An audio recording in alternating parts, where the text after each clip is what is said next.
I hadn't spoken a word in 3 years. Didn't see the point. After my wife and boy died in the fever, I buried them with my own hands, then climbed up here and built a cabin where nobody could follow. I hunted elk, chopped my own wood, and kept my silence like it was the last thing in the world I still owned. That night the snow had started early. Heavy, wet flakes coming down like the mountain was trying to bury itself. I just stoked the fire, jerky roasting on a stick, when I heard it, a scream. Not an animal's cry, not wind through pine, a human scream, a woman's. Then came shouting. Male voices. Laughter, loud and cruel, and something thudding against flesh. I froze, hand on my rifle, chest tight. It was far off, maybe down in the settlement, past the river. Not my problem, I told myself. Wasn't my fight. Then 3 rapid knocks on my door. I didn't move without another knock. Then a voice. Please. Mister, please help us. I opened the door slow. A girl, maybe 9 or 10, soaking wet, eyes wide with fear. Her black hair plastered to her cheeks. She was barefoot in the snow. They're hurting my mama, she said. They say they'll stop if she marries one of them. She say no. So they beat her. You gotta marry her, mister. They'll stop if you do. I stared at her, couldn't speak. My voice had rusted into my bones, but my hand moved. I stepped back, reached for my coat and rifle. The girl watched me, lip trembling. You'll come? I nodded once. The storm slammed into us the second I stepped out. Winged like knives, snow up to the knees. She grabbed my hand, tugged me downhill. Her fingers were ice. She didn't say another word, and I didn't have one to give. We stumbled through drifts, down the slope past where the trail disappeared. That scream came again, and this time I could tell how close it was. Just over the ridge. Men laughing. Something wet hit the ground. My boots punched through ice crust as I followed that little girl into the night. And for the first time in years I prayed. Not to save myself, but to be in time. The wind howled like something alive as we dropped down the ridge, the girl clinging to my coat sleeve. Snow lashed sideways across our faces. We passed the crooked sign that marked the edge of the settlement, Sparrow Creek, but no lights showed from the cabins. Only one glow flickered ahead, orange and ugly. Fireligt. Then I heard it clear. A man's voice barking laughter. Another grunt. A woman's cry short, strangled. We rounded a corner and saw them. 6 men stood around a battered figure in the snow, her hair yanked back, blood streaking her dress. One had a belt in his hand, another a bottle. The tallest leaned on a pitchfork, like it was a walking stick. Her face, what I could see of it, was swollen and slick with red. One man stepped forward and grabbed her jaw. You'll learn to say yes, China girl, he sneered. You and that little brat of yours. The girl beside me made a choked sob. They turned. The one with the pitchfork squinted. Well, looky here. The hermit come down off his hill. Get lost, Graham, another said.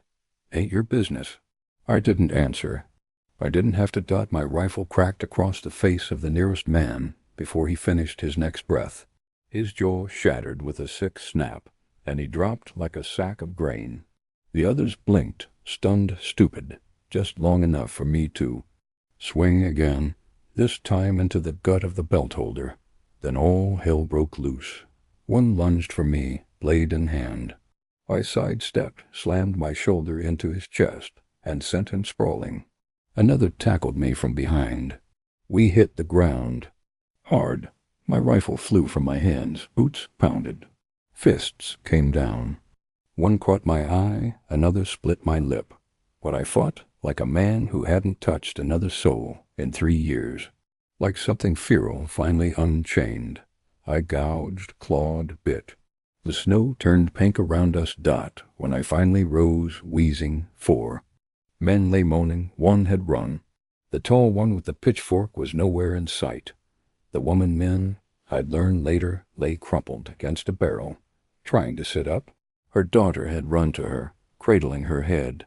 Blood dripped from Min's nose, and her wrist hung at a strange angle. I walked over, knelt beside them. Min looked up through swollen eyes. "Why?" she whispered. "Why help us?"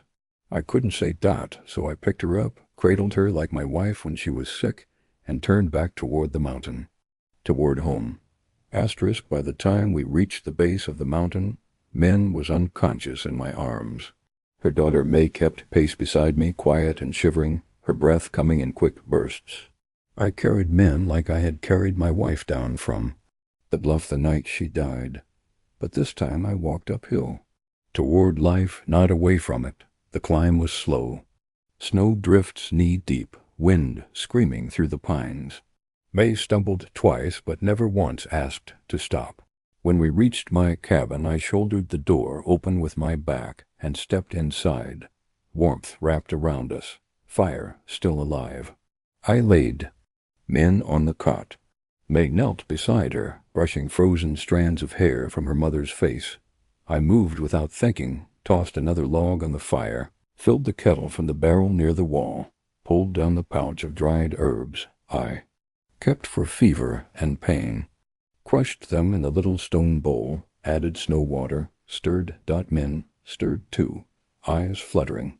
Her face was a ruin, her left eye swollen shut. Blood crusted her lip. I held the cup to her mouth, and she sipped. "Why help?" she whispered.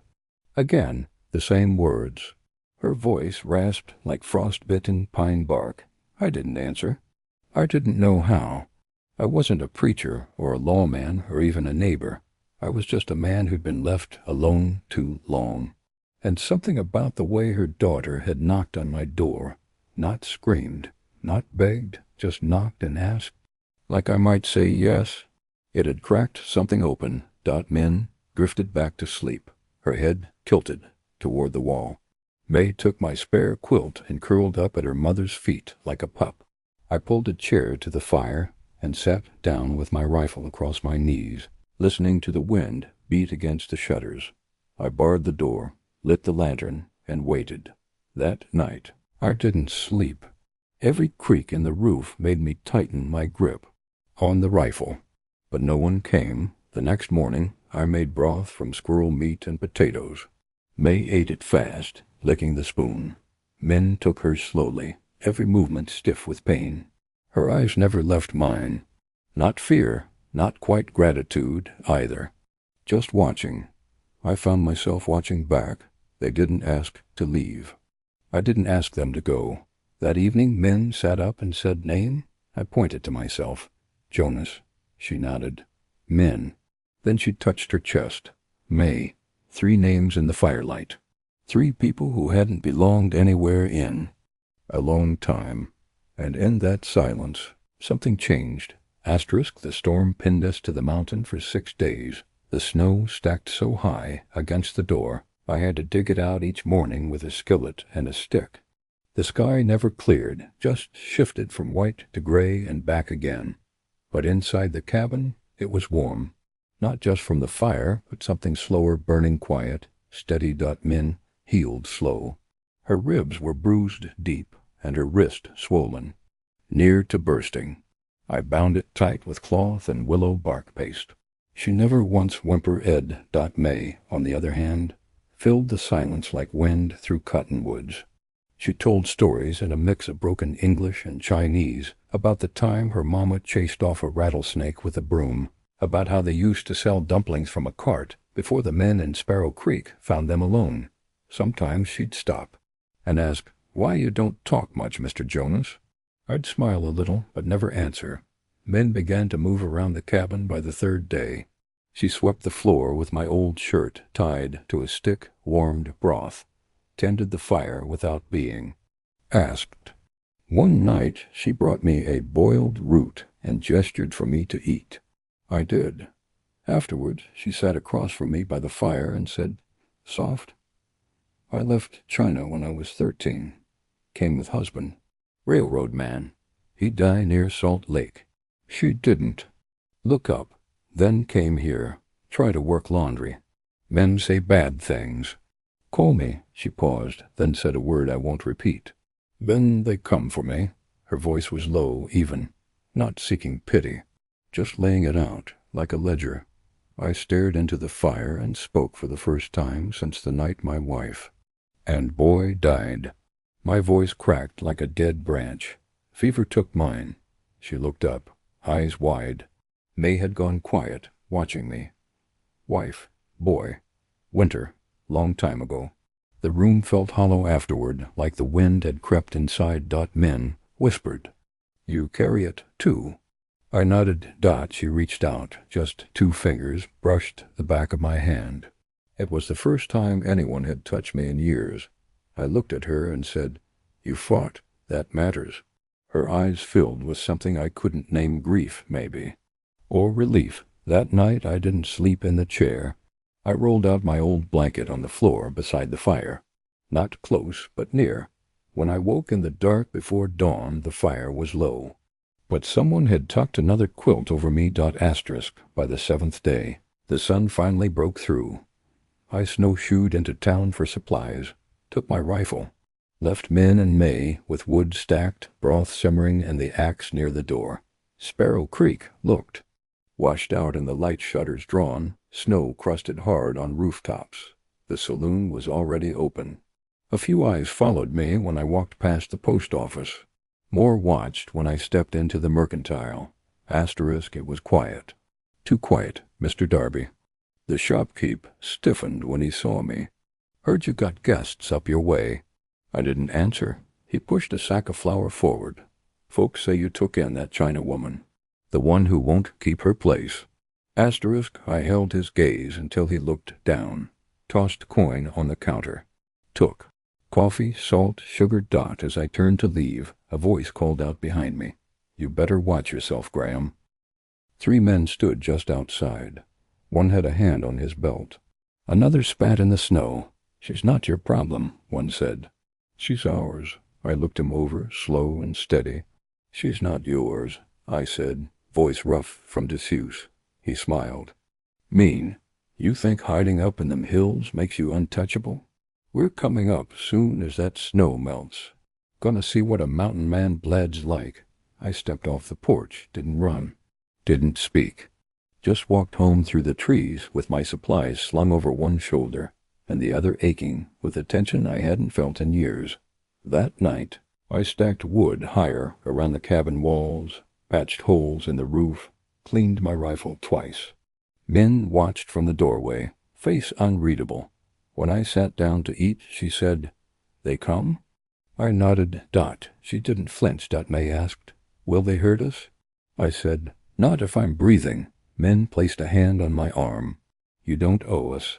I looked at her long and hard. "Don't matter." I didn't tell her what else I saw in town. Didn't tell her that someone had scratched a message into the saloon door. "Filth on the mountain." But I remembered. That night, as the fire popped and wind rattled the shutters, I sat with my rifle in my lap and my back to the door. No longer a hermit. No longer a ghost. A man again. One with something to protect. The wind dropped the night they came. Not a single breeze stirred the trees. The snow outside glittered under a sliver moon like it was waiting for something. My gut had known it all day. The way crows circled above the ridge. How even the wolves had gone quiet. I'd stacked wood waist-high around the cabin. Dug. Trench for runoff. Loaded every round I had. Even set a few snare wires near the trail in case they tried to flank us. May asked, "Are we going to die?" I knelt in front of her, my old hand cupping her cold cheek. "Not tonight." Just past midnight we heard them. Hooves crunching snow. Boots stomping. Voices. Low and mean. Min pressed her back to the far wall. May bundled in her arms. Then came a bang on the door. "Graham!" A man barked. "We ain't here to burn your house down yet. We just want what's ours." I stood near the fire, rifle in hand. "She's not yours," I said. Silence. Then came another voice. "You're defending a whore who don't belong. You think the mountain can keep her?" I walked to the door. My hand rested on the latch. I breathed slow. "No," I said. "But I can." The first torch hit the roof. I swung the door open, rifle raised, and fired. One man dropped like a stone. They screamed, some scattering, some charging. Another torch flew. This one hit the wall, fire licking fast up the logs. Men grabbed a pot of broth and hurled it out the door, scalding one man in the face. He shrieked. Rolling in the snow, I slammed the door, shoved the table against it. Then the axe came. Crack splinters flew. The blade punched halfway through the wood. Out the back. I roared. My voice hadn't been that loud in years. Men and May slipped through the back hatch I'd carved for hauling firewood. I followed, rifle hot in. My hands, the snow behind the cabin was deeper, untouched. I turned and fired again. Another man down. Then came a snap from the trees, a sound like thunder cracked. Through the ridge, not a rifle, not a voice. The mountain itself answered. Avalanche. It started with a rumble, then a roar so deep my bones shook. I saw them there. Torches, their shapes all turned to look uphill. Snow came like a freight train of ice and fury. Trees snapped. Fire vanished. Screams were swallowed whole. I grabbed Min and May, pulled them behind a boulder as the earth shook. A wall of snow surged past, ripping away everything in its path. Then, silence, only snow falling now, soft and slow again, like nothing had happened. I coughed. My leg throbbed from a gash I hadn't noticed. My hands were shaking. Min crawled toward me, touched my face, trembling. "You're bleeding," she said. Nodded. Couldn't do much else. She pressed her forehead to mine. Her tears burned hotter than the fire had. The sky was pale gray by the time I could stand again.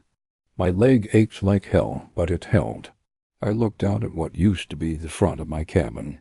Gone, flattened, torches, bodies, fire, all buried beneath 10 feet of mountain. The snow had saved us. May poked her head out from behind the rock. Eyes wide. "Is it over?" I looked at Min. Her face was wet, but calm. "Not afraid anymore?" "Yeah," I said. "It's over." We moved slow, back to what was left. Half the cabin still stood, the back wall and the hearth. One chair. The fire had gone out, but not the coals. I stoked it with what wood we had left. Min wrapped my leg, her hands gentle. Sure, she didn't speak, but her fingers lingered on my skin longer than they needed to. I didn't pull away. We buried what was visible of the dead. A hand here, a boot there. The rest would stay under the snow until spring. Nature had passed its judgment, and I didn't feel like arguing.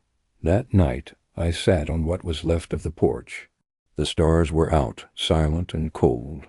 Min came beside me, draped a quilt over both our shoulders. "You fought for us," she said softly. I stared at the dark slope where the men had come from. I didn't plan to. She laughed, barely a whisper. "But you did." After a long silence, she spoke again. "You let us stay here. You gave us warmth. You saw me." I turned to her. Her hair was loose now, wild around her face. She looked younger somehow, stronger. "I hadn't seen anyone in years," I said. "Not really." She leaned in. Her forehead touched mine again. Not broken this time. Not trembling. Just there. The wind picked up, swirling a fine dust of snow around our boots. May came to the door and leaned against the frame. "Mama," she said, "are we going to live here now, for real?" Min looked at me. I reached out, took her hand. "If you'll have me," I said. Her eyes softened. "What about marriage?" May grinned. "I asked him already." Min blushed, but didn't look away. "And what did he say?" I squeezed her fingers. "Not yet, but ask me again tomorrow." She smiled, and for the first time in years, I did too. The next morning. Dawn came clean and bright over the snow, like the mountain wanted to make up for all it had done. The ridge still bore the scars of the avalanche. Broken trees, churned ice, silence. So thick it pressed against your ears. But the cabin still stood. Just enough of it to begin again. I woke to the smell of boiling water and pine smoke. Min had wrapped her hair in a scarf, sleeves rolled up, stirring a pot with steady hands. May sat at the table, humming, sketching something on a piece of old cloth with charcoal. I sat up slow, sore in places I didn't even know I had. May turned to me. "Mr. Jonas? Yeah?" She looked dead serious. "Are you going to marry my mama now?" Min froze, spoon in midair. Her cheeks flushed. She didn't turn around. I sat quiet a moment, the weight of the world on my chest, and something lighter fighting to rise beneath it. I stood, limped across the floor, and put my hand on Min's shoulder. She turned slowly, eyes searching mine. Didn't make a speech. I didn't kneel. "Take my name," I said. "You'll be safe here. I'll see to that." Min stared at me like I was a language she'd always heard but never understood until now. Then she nodded, tears tracking down her cheeks, one hand rising to touch the spot above her heart. May squealed and ran to hug us both, arms too small to reach but trying anyway. We spent the next few days rebuilding. I cut beams from the fallen trees. Min boiled sap to seal gaps. May gathered rocks for the new stove hearth. We worked side by side without needing to speak much. There was peace. In it. At night, we sat around the fire, a new one in a new hearth, and drank tea. I told them stories of my boy, my wife, the sound of his laugh when he tried to lasso chickens. Min told stories, too, of her grandmother's dumplings, of the rice paddies outside Canton, of the boat ride that changed her life forever. May fell asleep, curled at our feet.